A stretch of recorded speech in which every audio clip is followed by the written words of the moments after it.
एक रोज दिल्ली के एक कोर्ट में किसी मुजरिम को लगातार आवाज लगाई जा रही थी, धनीराम मित्तल हाजिर हो। कुछ देर बाद वो शख्स दो पुलिस वालों के साथ कोर्ट में एंटर करता है और कटघरे में जाकर खड़ा हो जाता है। लेकिन जैसे ही जज साहब की नजर उस पर पड़ती है, वो कुर्सी से उठते हैं और गुस्से से तमतमाते हुए कहते हैं, निकल जा यहाँ से। अब इतना सुनते ही तीनों चुपचाप कोर्ट से बाहर चले जाते हैं और चाय की टपरी पर जाकर खड़े हो जाते हैं।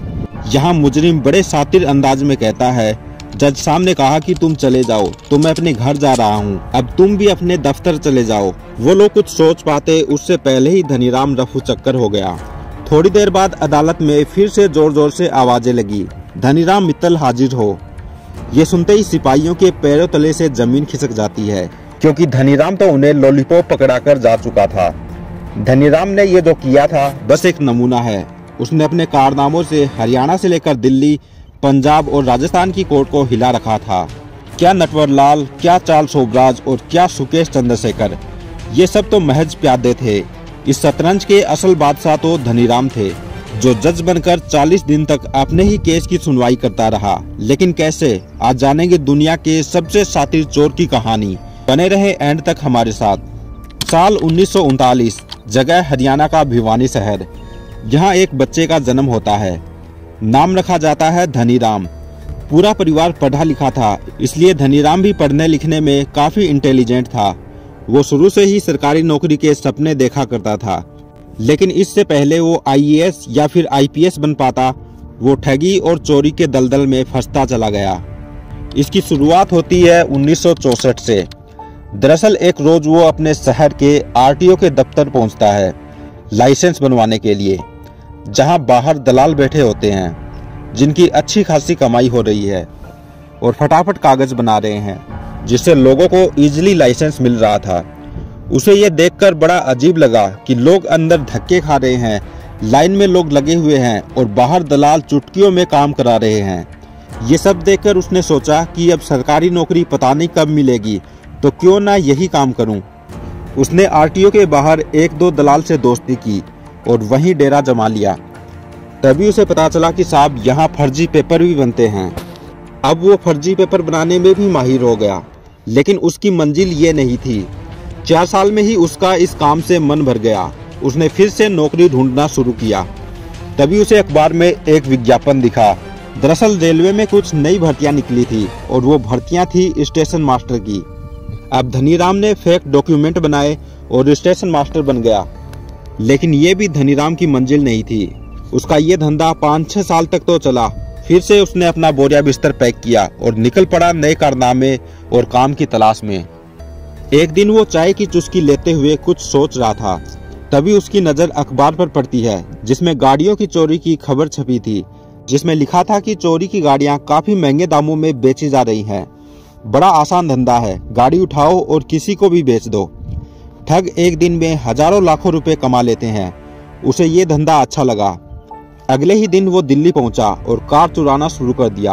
अब उसे लगा कि भैया गाड़ियां चुराना तो आसान है, लेकिन उसे बेचना बड़ा मुश्किल है, तो क्या करें। तब उसे याद आया कि वो फेक पेपर बना सकता है। अब वो फर्जी डॉक्यूमेंट बनाकर चोरी की गाड़ियां सेल करने लगा। वो कई बार कार चुराते हुए या बेचते हुए पकड़ा भी जाता, जेल जाता, लेकिन बाहर आते ही फिर से अपने काम में लग जाता।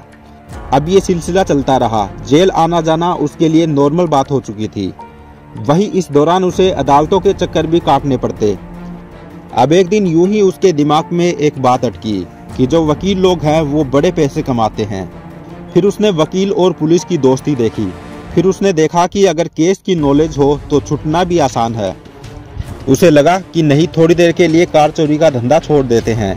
अब उसको धुन सवार हुई कि वो वकील बनेगा। इसके बाद वो दिल्ली छोड़ता है और जयपुर पहुंच जाता है। यहाँ वो LLB करता है और वकालत शुरू कर देता है। लेकिन फिर वकील बनने के बाद धनीराम को लगा कि उसे वकालत तो नहीं करनी, बल्कि वकील बनकर पैसे कमाने थे। मकसद तो कुछ और ही था। उसने हैंडराइटिंग का कोर्स किया, क्योंकि उसे फर्जी दस्तखत करने थे फर्जी पेपर पर। वकालत और हैंडराइटिंग का कोर्स करने के बाद वो फिर से दिल्ली आया और फिर से अपने पुराने धंधे में लग गया। फिर से पकड़ा जाने लगा, कोर्ट में पेशी होने लगी। ये सब सिलसिला शुरू हो गया, लेकिन उसे फायदा ये हुआ कि अब वो कानून जानता था तो वो खुद ही अपने केस लड़ता और जो पुलिस वाले उसे पकड़कर ले जाते वो अदालत में दलीलें देकर उन पुलिस वालों के ही कपड़े फाड़ देता। उसे पता था कि केस की कमजोर कड़ी कहाँ होती है, अदालत कौन से सबूतों को मानती है, किसको नहीं मानती। यानी एक चोर कोर्ट में अपनी लॉ की पढ़ाई का पूरा यूज कर रहा था। इसलिए वो हर बार बेल आउट भी होता, जमानत भी मिलती और फिर जेल पहुंच जाता। कोर्ट के जज इतनी बार धनीराम को देख चुके थे कि एक दिन तो गुस्से में जज ने बिना सुनवाई के ही उसे कोर्ट से बाहर निकाल दिया। और ये तो छोटे मोटे नमूने हैं, एक बार तो उसने ऐसा कारनामा किया साहब कि देश ही नहीं पूरी दुनिया में मिसाल बन गया। एक्चुअली धनीराम ने इस बार पूरे देश के पूरे सिस्टम को टारगेट किया था। एक ठग, एक चोर वहां तक पहुंच सकता था जहां तक शायद कोई सोच भी नहीं सकता। बात दरअसल 1980 की है, जब अखबार में एक खबर छपी। खबर ये थी कि झज्जर के एडिशनल सिविल जज के खिलाफ Punjab and Haryana high court ने डिपार्टमेंटल इंक्वायरी के ऑर्डर दिए, जिसके ऊपर करप्शन के कुछ चार्जेस थे। अब एक जज के खिलाफ भ्रष्टाचार का मामला है तो खबर बड़ी थी, लेकिन इसे लोगों ने अलग नजरिए से पढ़ा और धनीराम मित्तल ने अलग नजरिए से। इसे पढ़ने के बाद वो झज्जर कोर्ट पहुंचा और केस से रिलेटेड सारी इन्फॉर्मेशन ली। अच्छी बात यह थी कि उसे यहाँ कोई इतना नहीं जानता था, क्योंकि झज्जर उसका होम टाउन था और उसे जो कांड करने होते थे वो इस इलाके से दूर जाकर करता था। इसलिए इन्फॉर्मेशन निकालने में उसे ज़्यादा दिक्कत नहीं हुई। उसका शातिर दिमाग चल पड़ा। धनीराम ने हाईकोर्ट रजिस्ट्रार की ओर से एक लेटर लिखा झज्जर के एडिशनल सिविल जज के नाम पर। ये लेटर उसी चीज के खिलाफ लिखा था जिसके खिलाफ पंजाब एंड हरियाणा हाईकोर्ट ने करप्शन केस में इंक्वायरी शुरू की थी। नीचे झज्जर कोर्ट के इंचार्ज के साइन किए, फिर उसे बाकायदा एक सीलबंद लिफाफे में रखा और झज्जर के एडिशनल सिविल जज के पते पर भेज दिया। लेटर में उसने लिखा कि इंक्वायरी पूरी होने तक आप 2 महीने की लीव पर रहेंगे। जब तक जांच रिपोर्ट नहीं आ जाती तब तक आप कोर्ट का कोई काम नहीं देखेंगे। अब खबर पड़ते ही जज साहब अगले दिन से ही छुट्टी पर चले गए और धनीराम के फर्जीवाड़े का कारनामा यहीं पर ही खत्म नहीं हुआ। उसने एक और पत्र लिखा। दूसरा लेटर भी उसने पंजाब और हरियाणा कोर्ट के रजिस्ट्रार की ओर से लिखा। उसे झज्जर कोर्ट भेजा गया, जिसमें लिखा होता है चूंकि एडिशनल सिविल जज के खिलाफ डिपार्टमेंटल इंक्वायरी हो रही है, इसलिए वो 2 महीने की छुट्टी पर होंगे, लेकिन कामकाज न रुके, इसलिए उनकी जगह पर फिलहाल 2 महीने के लिए एक नए जज को अपॉइंट किया जा रहा है और उस जज का नाम है धनीराम, जो इतनी तारीख से कोर्ट आकर अपना काम संभालेंगे। इसके बाद जो डेट लेटर में दी गई थी, उस दिन सुबह 9 बजे काले कोट पहने धनीराम कोर्ट में एंटर करता है और अपनी कुर्सी पर जाकर बैठ जाता है। कुछ देर बाद कोर्ट की कार्रवाई शुरू होती है। मुजरिमों को एक एक करके धनीराम के सामने पेश किया जाता है, जिनमें से कुछ की जमानत की अर्जी लगी हुई थी। धनीराम मित्तल पहले ही दिन रिकॉर्ड तोड़ जमानत दे देते हैं, लेकिन वो जमानत उन केसों में देते हैं जो बड़े हल्के फुल्के थे। कुछ ऐसे केसेस जो संगीन केस थे, जैसे कि रेप के, मर्डर के, उस पर उन्होंने जमानत नहीं दी। पहले दिन की कार्रवाई खत्म हुई साहब तो अदालत का सारा स्टाफ हैरान था कि एक दिन में इतनी जमानत। फिर उन्हें लगा कि जज साहब का मूड अच्छा होगा या जज साहब ज्यादा अच्छे इंसान होंगे। फिर ये सिलसिला चलता रहा। अगले दिन फिर से कोर्ट की कार्रवाई शुरू हुई। धनीराम ठीक 9 बजे आते और 5 बजे तक अदालत में बैठते और फैसला सुनाते और चले जाते।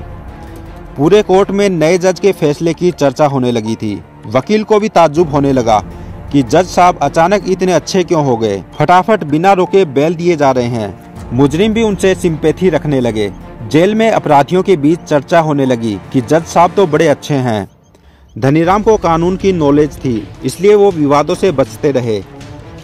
यही वजह है कि उन्होंने जो फैसले दिए उनमें से कुछ फैसले पूरी तरह से सही भी निकले। वहीं वो खुद भी 94 बार अरेस्ट हुए थे, सैकड़ों बार अदालत में पेश हुए थे। उसे कोर्ट के कामकाज के बारे में अच्छा खासा तजुर्बा भी था। उसने अपने बिहेवियर से कभी ये जाहिर नहीं होने दिया कि वो अनाड़ी है।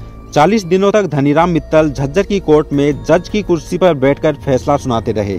हैरानी की बात तो ये थी कि इन 40 दिनों में उसने कुल 2470 लोगों को जमानत दी थी, जिससे लोगों को कुछ कुछ शक होने लगा। लोग आपस में बात करने लगे और जैसे ही ये बात धनीराम के कानों में पड़ी वो गायब हो गया। दरअसल 41वें दिन कोर्ट की कार्रवाई शुरू हुई। वक्त बीतता गया, लेकिन आज धनीराम नहीं आया। अगला दिन भी ऐसे ही निकल गया। अब सबको डाउट होने लगा कि बिना इन्फॉर्मेशन दिए जज साहब कहां चले गए। जांच शुरू हुई तो फिर पंजाब एंड हरियाणा हाईकोर्ट तक पहुंची, जहां बताया गया कि जो नए जज साहब आपने अपॉइंट किए थे वो गायब हैं, पता नहीं कहां गए। तो पता चला कि पंजाब एंड हरियाणा हाईकोर्ट के रजिस्ट्रार ने कभी कोई ऐसा लेटर भेजा ही नहीं था। लेकिन अब ये था कि वो 40 दिन तक लगातार कोर्ट में आए, तो बहुत सारे लोग उसका चेहरा भी पहचान गए थे। अब ये खबर वहाँ के लोकल न्यूज़पेपर में छपी। तब news channel, TV, social media कुछ नहीं था। जब ये खबर छपी तो फिर हंगामा मच गया कि क्या कैसे हो सकता है। तब भी दिल्ली पुलिस में हरियाणा के बहुत से लोग नौकरी कर रहे थे। वो लोग अखबार में फोटो को देखते ही तुरंत धनीराम को पहचान गए कि ये तो दिल्ली में बहुत सारे केसेस में प्रोक्लेम ऑफेंडर है, पीओ है और दिल्ली का सबसे बड़ा कार चोर है, बहुत बड़ा जालसाज है, ठग है। और जब ये बात पता चली तो हरियाणा से लेकर पंजाब, दिल्ली और चंडीगढ़ तक में हंगामा मच गया। अब चारों राज्यों की पुलिस सिर्फ एक आदमी के पीछे थी और वो आदमी था धनीराम, जो कई दिन की भागम भाग के बाद फिर से पकड़ा गया। लेकिन इस घटना ने धनीराम को इंटरनेशनल चोर बना दिया। अपराध की दुनिया में चार्ल्स शोभराज के बाद शायद ही कोई शख्स हो जिसने चोर धनीराम मित्तल से ज्यादा नाम कमाया हो। चोरी की दुनिया में धनीराम मित्तल ने अकेले 1000 से ज्यादा व्हीकल चोरी किए और 94 बार गिरफ्तार हुए। यही वजह है कि देश और दुनिया में धनीराम मित्तल को देश का सबसे बड़ा चोर माना जाता है।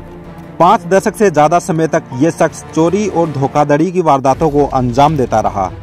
लेकिन सबसे ज्यादा सुर्खियों में तब आया जब उसने जज बनकर अपने ही केस में फैसला सुनाया। साथ ही 40 दिन तक हजारों कैदियों को जमानत पर छोड़ दिया। उसने लंबे टाइम तक पुलिस की नाक में दम करके रखा और अब 21 अप्रैल 2024 को हार्ट अटैक की वजह से उसने जेल में ही दम तोड़ दिया। धनीराम भले ही चले गए, लेकिन धनीराम के कारनामे पुलिस कभी नहीं भूल पाएगी। आपका इसके बारे में क्या कहना है, कमेंट जरूर करें।